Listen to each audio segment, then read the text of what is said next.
de démarrer par notre premier ténor. Alors je vous laisse, Franck, prendre les choses. Alors, je vais être chiante comme d'habitude, c'est-à-dire que moi je parle beaucoup, mais vous avez 10 minutes. Très bien. Alors je vais essayer de rester dans les pures de 10 minutes. Merci beaucoup. Alors c'est un sujet sur lequel nous avions eu l'occasion d'échanger, puisque j'ai déjà eu le plaisir de venir évoquer avec vous ces notions. Et c'est un sujet, il faut bien le dire, le mot sémantique a été utilisé tout à l'heure par Anne-Marie. Alors je ne sais pas si c'était dans la phase où on entendait ou la phase où on n'entend pas, donc du coup je reprends à mon compte cette question de la sémantique, parce que derrière la question de la sémantique, on voit bien que sont révélées plusieurs acceptions, plusieurs modalités de prise en compte de ce qu'on a appelé parfois la pénibilité, parfois l'usure. Et ces échanges sur la sémantique, ces débats sur la sémantique, révèlent aussi la construction historique d'un cadre légal et réglementaire autour de la prise en compte de ces notions.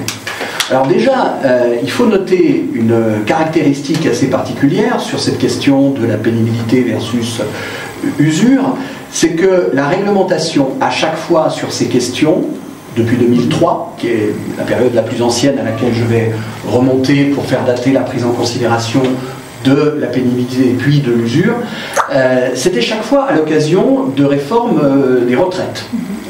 Chaque fois, en 2003, en 2010, en dernier lieu avec la loi de l'an passé, chaque fois c'était des textes légaux dont l'objet était de changer les paramètres relatifs au départ en retraite, que la question de la pénibilité donnait lieu à des dispositions spécifiques. C'est une caractéristique, à mon avis, qui mérite d'être signalée, parce que ça veut dire que le débat autour de la pénibilité est né autour de questions relatives, on va dire, pour aller vite, à l'équité de dispositions en matière de rehaussement, soit de la durée, soit de cotisation, soit de l'âge de départ en retraite. L'idée étant de dire tout le monde n'est pas logé à la même enseigne, entre guillemets, en termes de métier, en termes de tâches, de contenu, de job, et donc il est important de prendre en considération d'une manière ou d'une autre cette circonstance. Alors si on remonte aux origines, donc je vais remonter un peu arbitrairement à 2003, en 2003 effectivement dans la loi portant réforme des retraites de 2003 était pour la première fois mis en avant ce mot de pénibilité avec un renvoi à la négociation. Négociation interprofessionnelle donc, qui s'est tenue quelques temps après, qui a duré 3 ans je crois, qui n'a pas permis d'aboutir à un accord en bonne et due forme, mais qui a permis malgré tout, malgré l'absence d'aboutissement à un accord, qui a permis quand même de donner un certain nombre de perspectives au pouvoir public dont ils ont pu se servir, notamment en 2010, dans la deuxième échéance dans laquelle, effectivement, un certain nombre de briques ont été posées dans la législation sur la question de la pénibilité et de la question de l'usure. Alors, je ne vais pas rentrer en détail sur chacune des briques. On a eu une dernière brique, on a eu ensuite une brique en 2014 avec la création du compte personnel de prévention de la pénibilité, en 2017 avec une réforme de ce compte qui est devenu le compte personnel de prévention, et une dernière brique avec la réforme des retraites, la dernière réforme des retraites et la création des modifications des mécanismes de prise en considération de l'usure, sans rentrer dans le détail, et la création du FIPU, le fonds, voilà, le fameux FIPU, le Fonds interprofessionnel de prévention de l'usure. Bon. Alors, quelques points de repère, peut-être pour positionner cette question, ce débat sémantique, qui n'est pas que sémantique, qui va bien évidemment au-delà de la sémantique, parce que derrière le mot pénibilité d'un côté et le mot usure de l'autre, ces deux modes d'appréhension de ces questions qui se sont confrontés, notamment dans la négociation interprofessionnelle que j'évoquais tout à l'heure, puis ensuite dans les différentes évolutions du texte. La pénibilité, c'est quoi? D'abord, la pénibilité, pas évident de la définir, mais on pourrait se dire que la pénibilité, c'est quelque chose qui se mesure. C'est quelque chose qui se mesure, et c'est quelque chose dont l'un des éléments de difficulté va être qu'on peut se heurter, en matière de pénibilité, à un ressenti, aux limites liées à un ressenti, c'est-à-dire qu'une situation va pouvoir être ressentie comme étant pénible par quelqu'un et ne le sera pas par quelqu'un d'autre, alors même qu'il s'agit de la même situation. Mais il faut retenir que c'est quelque chose qui se mesure. L'usure, à l'inverse, c'est quelque chose qui se caractérise par un impact sur la santé de l'intéressé. Et donc, plus que la mesure d'une situation, c'est quelque chose qui va être appréhendé par le fait que l'usure, on est usé, donc l'usure va avoir des résultats médicalement constatés sur la santé d'une personne, dont on va considérer qu'elle est usée du fait d'un certain nombre de situations de travail. Et donc on voit bien que cette approche, d'un côté consistant à s'intéresser à une situation de travail mesurée, et de l'autre côté à un impact constaté sur la santé. On a un petit écho. Je coupe. C'est bon ? Oui, je coupe. C'est bon ? Voilà. Et donc d'un côté à une mesure d'une situation de travail et de l'autre côté à un impact sur la santé, a résumé pendant longtemps le débat autour de la pénibilité. Et d'ailleurs on le voit bien, au fil des années, on a un peu emprunté aux deux aspects. C'est-à-dire à l'aspect pénibilité, je mesure l'exposition à certains facteurs dans le cadre d'une situation donnée, et l'autre aspect, usure, je suis usé, je vais constater médicalement que je suis usé, et donc du fait de ce constat, on va m'ouvrir un certain nombre de droits. Alors, derrière cette acception... Je vous interromps juste oui. pour avoir cette notion tout à fait importante en tête, c'est qu'on voit bien que la question de la métrique, la question de la mesure oui. est tout à fait centrale. Oui. Et soit c'est une mesure de risque, soit aussi c'est une mesure d'impact. Oui. Et donc, on voit bien là qu'on est dans des durées, dans des durées différentes. C'est là que ça amène, vous m'amenez une autre notion qui est aussi quelque chose qui a beaucoup influencé les négociations et les législations successives. C'est une fois qu'on a dit est-ce que c'est pénible ou est-ce que c'est usant, la question suivante c'est une fois qu'on a réussi à caractériser une situation pénible ou usante, on en fait quoi? Est-ce qu'on se sert de ça pour prévenir les risques? C'est-à-dire est-ce qu'on se sert de ces constats pour faire en sorte que les situations constatées soient moins pénibles et moins usantes? C'est toute la problématique de la prévention. Ou est-ce qu'on se sert de ça pour compenser?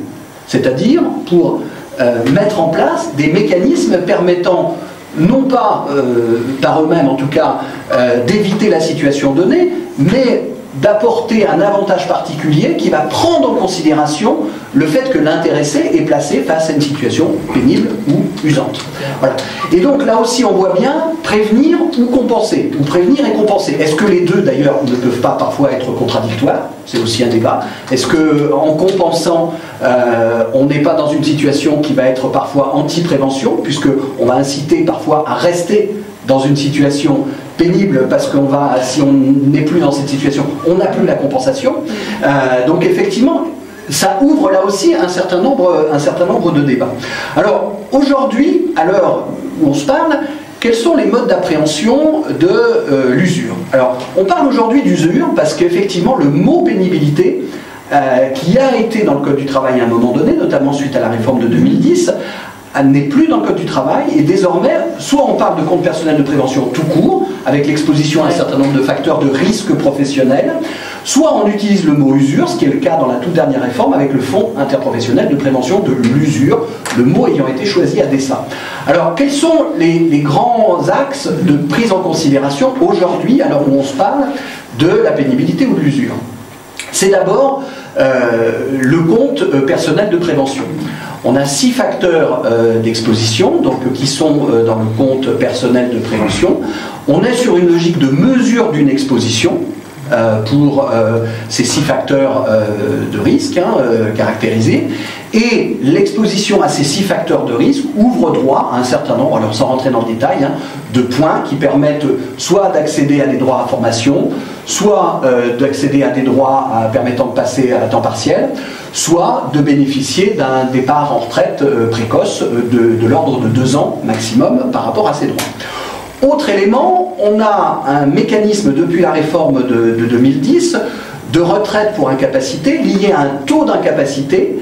Et là, en revanche, on n'est plus sur une acception usure que pénibilité, c'est-à-dire qu'on va constater médicalement un taux d'incapacité, et les 4 facteurs qui ne sont pas aujourd'hui dans le compte personnel de prévention, qui étaient à l'origine dans le compte, sont utilisés pour permettre de prendre en considération les conditions dans lesquelles on peut accéder à cette retraite pour incapacité.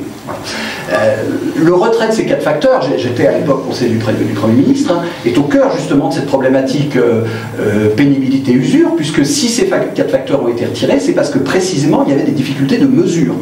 Il y a eu 5 rapports parlementaires, je crois, différents pendant le quinquennat de François Hollande, hein, pour essayer de trouver une solution pour améliorer la mesure. Force est de constater qu'après 5 rapports parlementaires, il y avait encore des difficultés, et donc il a été choisi plutôt d'utiliser ces 4 facteurs dans le cadre du mécanisme de retraite pour incapacité. Et puis enfin, 2 derniers aspects, on a l'approche collective, avec dès lors qu'un certain nombre de travailleurs sont exposés à l'un des 6 facteurs de risque, on a une obligation de négocier ou à défaut d'accord de mettre en place un plan prévention.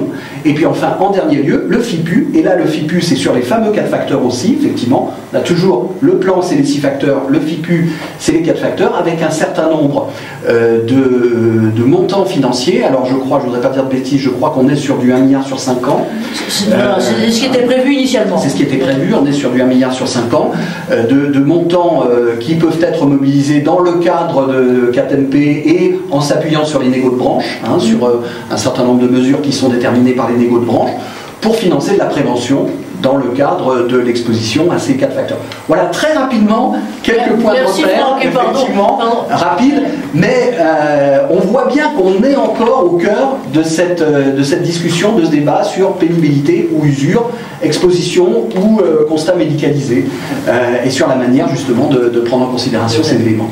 Et globalement, quelle est la logique et quelle est l'évolution? Un grand merci là-dessus. Et on voit bien, alors c'est vrai que nous, au CEP, on est plutôt axé sur l'optique prévention, j'allais dire, globalement sur l'ensemble, parce que ce qui est notamment des négociations ou autres, c'est une autre dimension sur laquelle à la fois on n'a pas de poids et même pas non plus aussi d'éclairage pertinent, mais on voit bien à quel point les choses sont effectivement, aussi bien dans les choix personnels que dans les choix d'employeurs, peuvent être aussi en question. Alors ça, c'était l'éclairage français, donc